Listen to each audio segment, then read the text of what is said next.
V rektorski konferenci, ki združuje vse slovenske univerze, toplo pozdravljamo podpis tega sporazuma in verjamem, da s skupnimi napori ta sporazum ne bo ostal le papir v predalu, ampak bomo njegove zaveze tudi uresničili.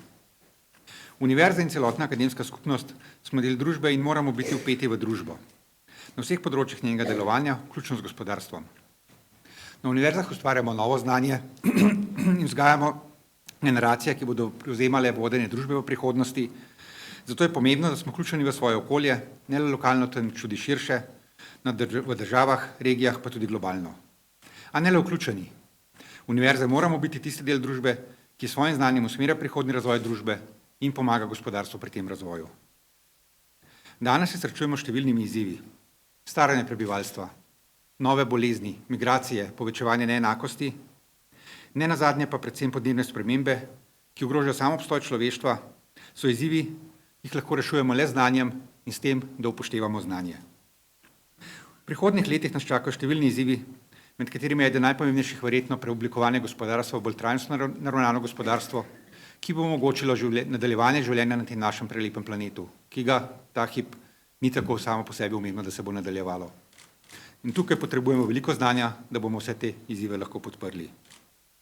Hkrati se bomo v prihodnjih letih, že zelo kmalu, tako v gospodarstvu kot v drugih segmentih družbe srečavali z novimi tehnologijami. Robotika, umetna inteligenca in druge tehnologije nam bodo lahko močno pomagale pri našem življenju, lahko pa nas bodo tudi ogrožale. Zato potrebujemo znanje, da bomo znali vse te nove tehnologije pravilno izkoriščati v svojo korist. Zato pa potrebujemo širok pogled različnih strok, sodelovanje inženirjev in humanistov, naravoslovcev, družboslovcev, umetnikov, in tako znanje pa združujemo na univerzah, ki že po svoji definiciji univerzum izhajajo iz tega, da vsebujejo celotno znanje. To znanje, ki ga potem prenašamo skupaj z raziskovalnimi inštituti v gospodarstvo, v celotno družbo, skupaj s pomočjo politike, pa mora potem koristiti družbi. Zato je podpis tega sporazuma tako pomemben, saj kaže, da imamo različni segmenti družbe podobne poglede na to, v katero smer moramo v prihodnosti peljati družbo. Verjamem, da bomo prihodnje skupnim delovanjem še močneje kot do sedaj skupaj delovali v dobro Slovenije in pa celotnega sveta.